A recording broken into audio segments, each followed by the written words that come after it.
Hey everyone, and welcome back to season 2 of Above the Tree Line, where we answer your questions about faith, Christianity, and culture. Today we have a very special episode lined up for you guys as we have a new guest, and I am so excited for her to tell you her story and just about God's redemptive grace and turning things around. And that is the lovely Miss MJ joining us today. Welcome. Hi, thank you. Thank you for being here. No, thank you. So, full disclosure to the audience, this is the first time I've ever met MJ.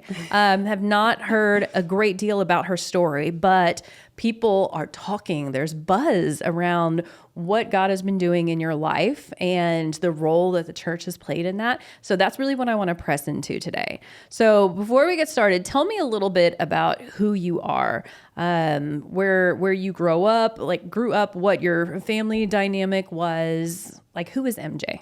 So my name is Montserrat, but I go by MJ because it's just like so hard to pronounce. So I grew up in South America in Paraguay. My mom's from Argentina, and then my dad's from Paraguay. So I grew up there until I was about, I don't know, like 10 or so.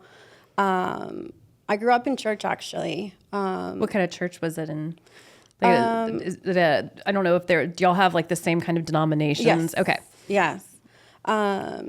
So basically just, grew up in church. We, my dad used to also run we used to feed the homeless kids in South America. Oh, wow. So I remember working, serving the homeless children.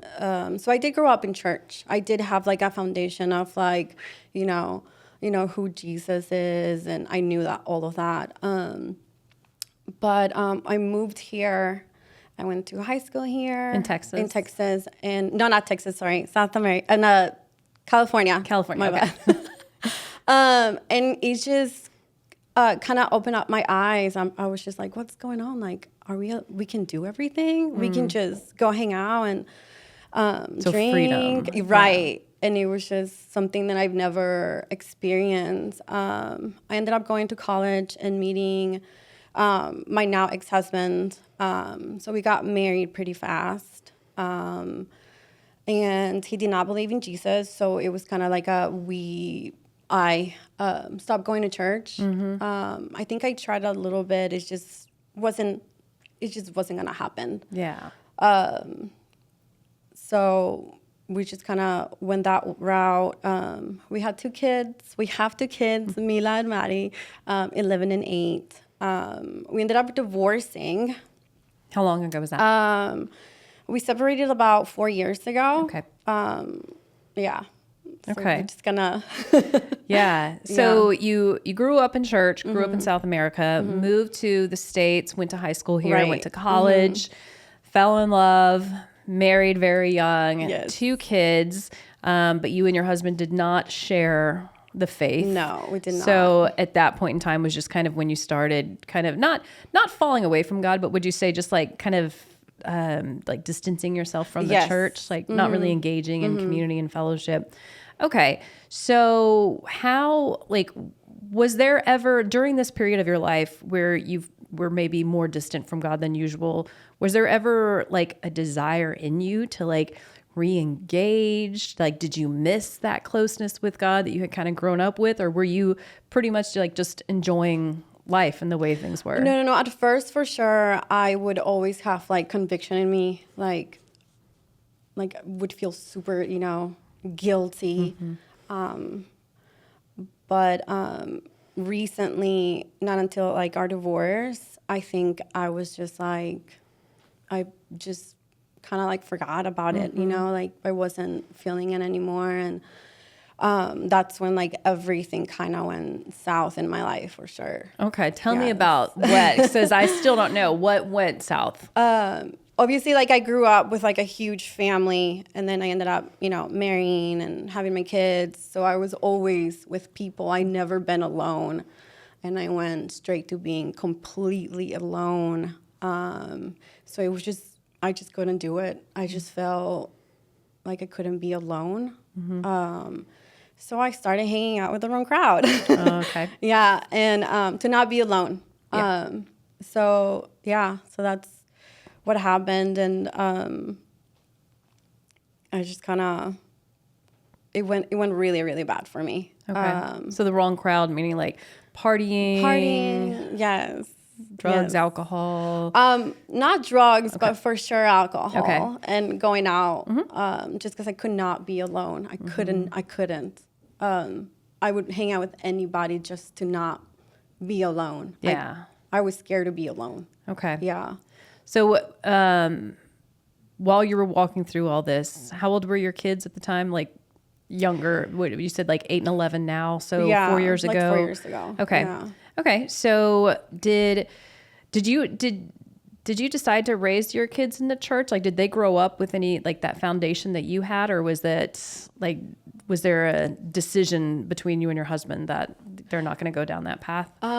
We've never talked about like our religion in our home, in our house. But they did go to a Christian preschool. Okay. So, you know. So you got exposure. Right. They did get a little bit of exposure. And also like my parents would always pray and, you know. But once we moved here it's just kind of, we just never talked about it. Yeah.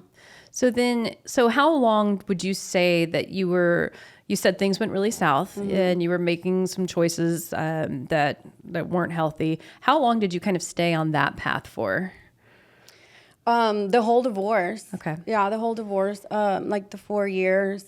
Yes.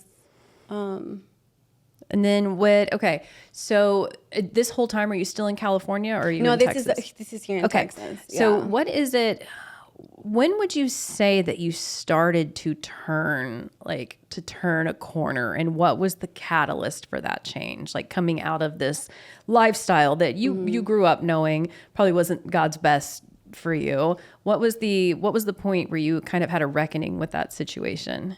I was having really like, people call it like bad dreams. And like I couldn't wake up from my dreams, but I would see myself, like I would see my body, like a kind of outside of the body experience.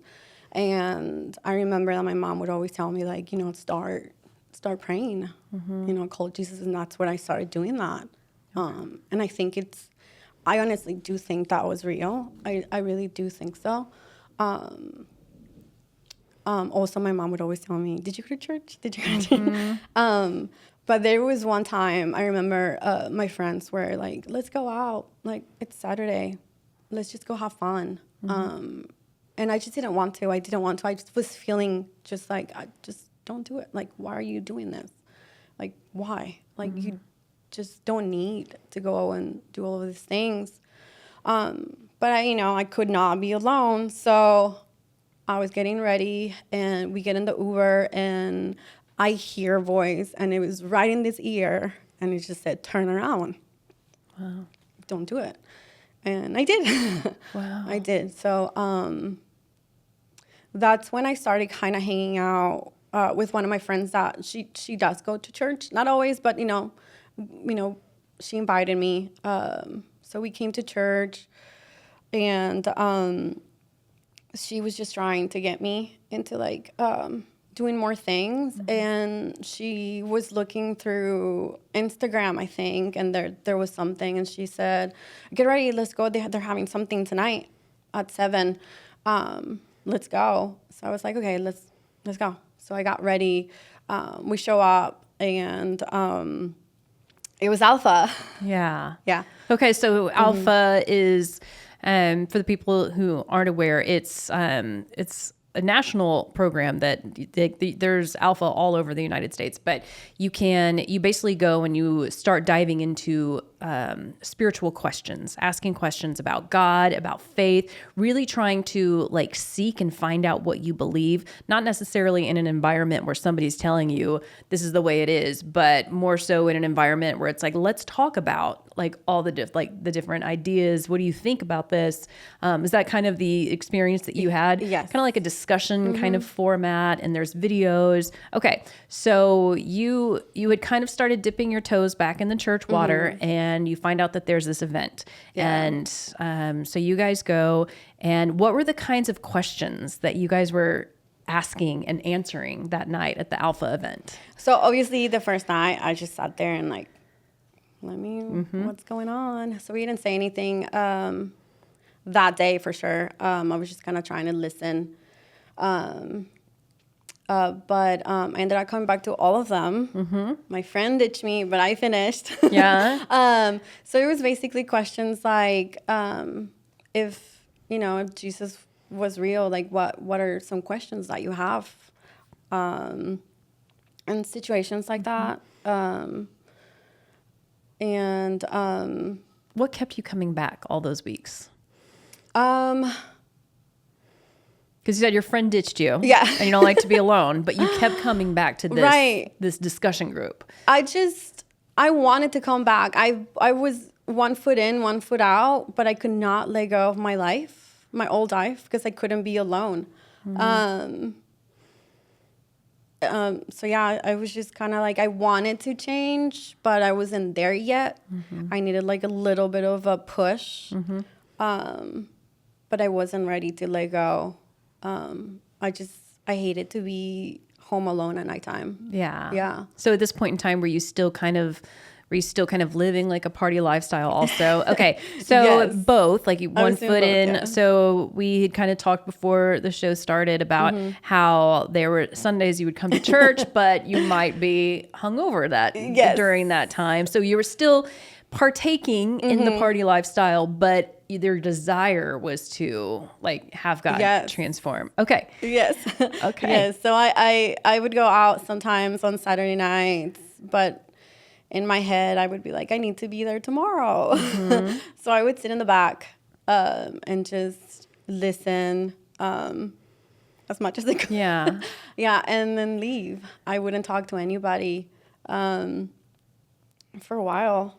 I Yeah. would just sit down and leave, but I wasn't ready to let go of like, my friends and Yeah. being alone. Yeah. Yeah. So what did you, during that time when you kind of had 1 foot in, 1 foot out, what did you feel like what were you hearing from God during that time? Like, was he telling you, like, you mentioned at first, like feeling guilty. Yes. Did you still feel that? Was there like, how was he like wooing you back? I would feel so guilty and I just feel gross. Like what are you doing? I think I was one of Will's sermons and I was just like, what are you doing? Like, you want to be here, but you're showing up like this. Like, tipsy still, from the night before. But like I couldn't let go, and it was just one day that I was like, what are you doing? Like, why? This is just so gross. Like, why are you doing this? Like, you know where you want to be, yet you won't let go. Yeah. But it was until the day that I told you, like, I was in the Uber on our way out, and I heard like a voice. It was just like, turn around, and I think that was it. I think that was the thing that I was just like, okay, like, let's start making some changes. Yeah. So was it like an immediate like 180, like all of a sudden one day you were like done with that lifestyle, or was it a progression of kind of turning a corner? It was a progression for Okay. sure. I did have my days that just like, I would do so well, but then it's like a baby. It's like you know, kind of when you're teaching them how to like potty training. Yeah. It's like a regression, and you have to Yeah. kind of continue, do the work. And I think once I think it was like at the end of Alpha, actually. So it's 11 weeks. So it took me that long, like, to be like, okay, like let's do some work. And I bought my first Bible on Amazon. All right. So that's when I started reading, and that's when I got a lot of I've been hearing from God a lot. Like when I would read the Bible, and there was just like a lot of things. Like one of the things that completely changed was how, my worth. I definitely did not see me the way that I do now, and not until I learned how, God sees me Right. and what my worth is, that I that's when I started doing like, making the right choices, and helping people and all of that stuff. Was there any, was there any like addiction that you had to address, or any kind of like therapy or treatment, or was it primarily just a habitual lifestyle that you were breaking free from? Yeah. So not any addiction or anything, but I think I was just so obviously, like, I was married for 15 something years, and I just couldn't let go. I mean, I grew up with this guy since I was 18, and I've tried so hard to stay in church, but it just wasn't working out. And then as soon as like we broke up, like, he got engaged, and so what kind of hurt was, I was with this guy for that long, and he met somebody new, and he got sober. He started going to church. Wow. So I was just very hurt. Like why not me? Right. So it was more of that than any addiction or anything. It was just I was hurt. I was hurt. Like why not with me? Yeah. Yeah. Valid question. Yeah. So I was just gonna. Yeah. Where was the divorce in this? Like, how did that timeline add up with when you started going to Alpha for those 11 weeks? We've been separated for a long time before Separated but not yet divorced. No. Okay. Yeah. So you're going through these 11 weeks. Do the questions, like, is there more like spiritual maturity the longer you're in the program? Like, do you start like kind of at a surface level, like scratching the surface about who God is, and then by the 11th week, you feel like you're a little bit deeper? Yes. Okay. Yes. So after completing these 11 weeks, you bought a Bible, and Yes. you felt, I mean, did you feel equipped to like walk in a relationship with Christ at that point? Like, I felt like, like, I think we all been in this situation where I didn't feel worthy of, I would say in the back. I didn't feel worthy sitting at the front, I didn't feel worthy of like I didn't want to like worship because I felt like, no, like why would you do that? Because you were just out the night before, or not a week ago, and I just didn't feel worthy. Like not worthy, I mean God, but you know what I mean? Like I didn't feel like I was good enough. So it took me a while to understand, and maybe like a feeling of like inauthenticity. right. Yeah. Yeah. Yeah, that makes sense.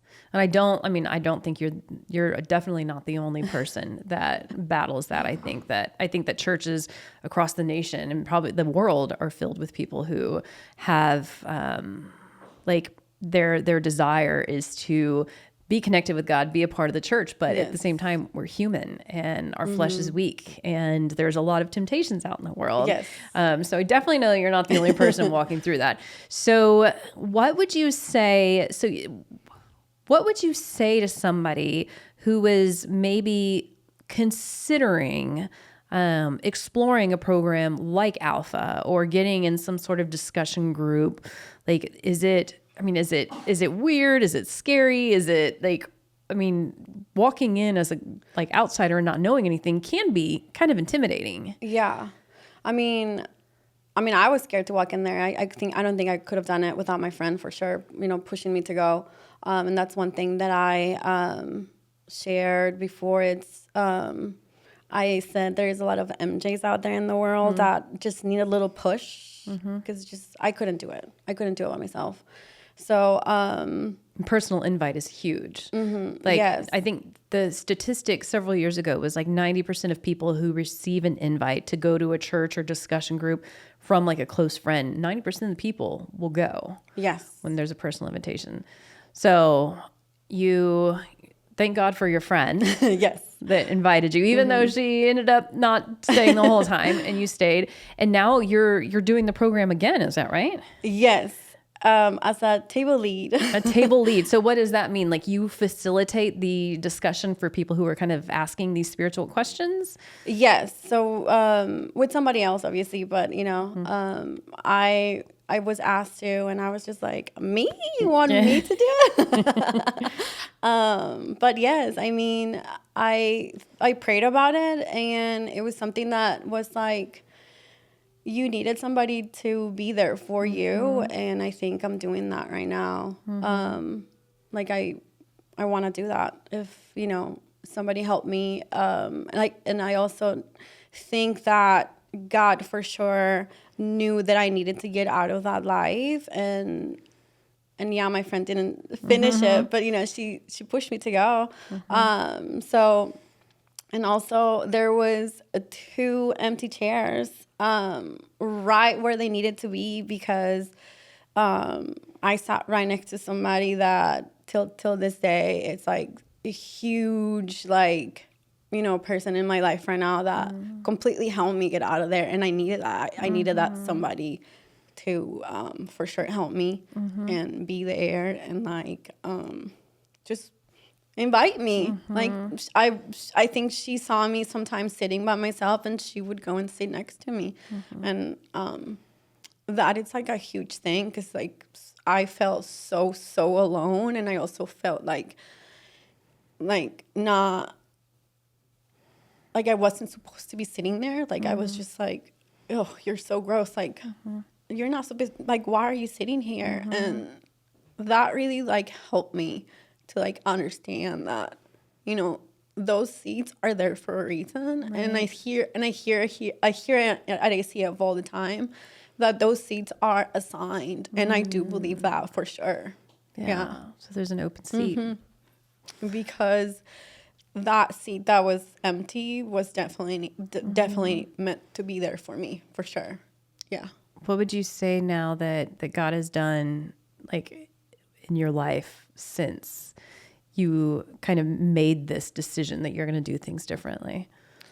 Oh gosh, my whole entire life has changed, and not just mine, but my daughters. They love coming to church, and I don't have to even ask them twice to get ready. They love coming to church. My oldest daughter's life is just completely changed. She was also struggling because I was struggling, and we talk about Jesus all the time. They love coming to church. They love coming to the barn. There was one time that I was sitting in the back, and they just went up to the front. They were sitting there's a carpet. Yeah, at the prayer barn. Yes. And I didn't even ask them to go there. They just went and sat there, and it was just wow, even though I don't see the change, it's a huge change that God did in my life for sure. And not just my life, but everybody's around me. Yeah. Well, I mean, that's the thing that's amazing about him is he's a life-changing God, right? Yes. When you see a pile of ashes, I've destroyed everything, God sees what he designed you to be, and he sees you made in his image, and he sees your potential and your future, and he so gently nudges you come on, I love you. Let's get back up.